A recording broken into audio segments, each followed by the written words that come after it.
Of your tax dollars continue to pour into the Animal Foundation, a place that 13 Investigates exposed as a shelter in crisis. And we called attention to all the problems within the Animal Foundation, and we're back to see what's changed. There's a new leader, but are the pets any safer? 13 Chief Investigator Darcy Spears picks up her exclusive investigation. Watching those prior stories, seeing the conditions that are there, just the thought of it made me sick. Nothing has gotten better since you aired your investigation. It's not getting better. Not for pet owners, employees, or the local leaders who award the Animal Foundation its contract to operate, and certainly not for the animals who end up there. Unfortunately, because they're so short-staffed, animals often go without the care that they need. Animals like Ariana Dunbar's boxer, Molly. Come on, Miss Molly. Molly got out, so Dunbar scoured the neighborhood and surrounding areas, then posted on social media.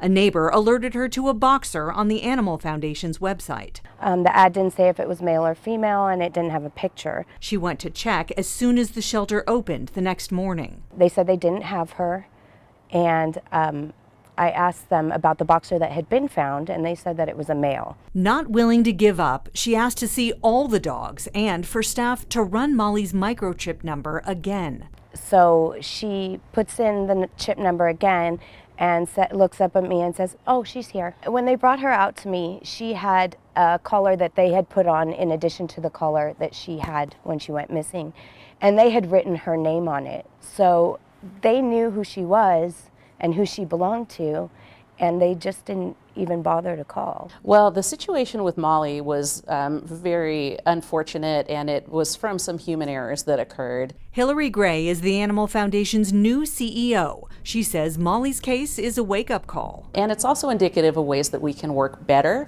as an animal welfare community. Molly had been hit by a car and had 2 compound fractures with bones in her leg sticking out of the skin. She'd gotten temporary care but needed emergency surgery.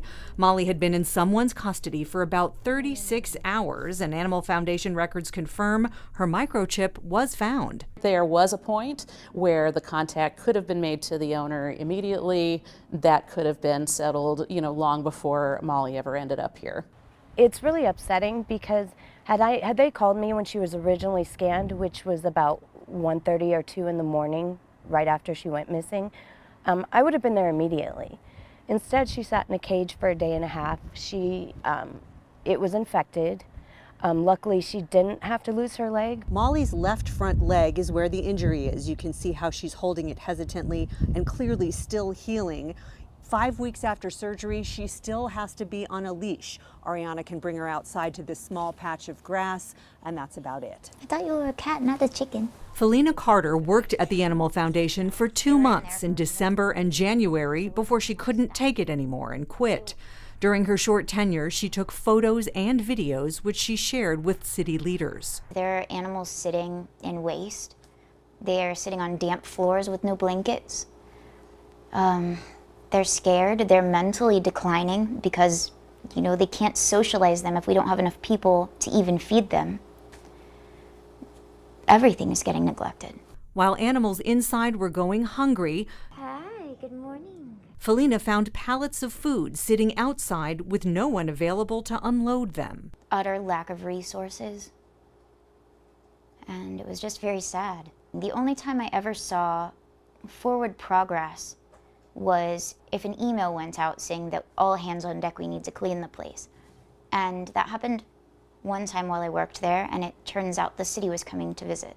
Councilwoman Seaman admits the city isn't getting a true picture of shelter conditions. Where is the oversight? Who are they accountable to for the millions of tax dollars we pay them to run a shelter that doesn't really appear to be functioning properly? There's no transparency. Right now, there's no accountability.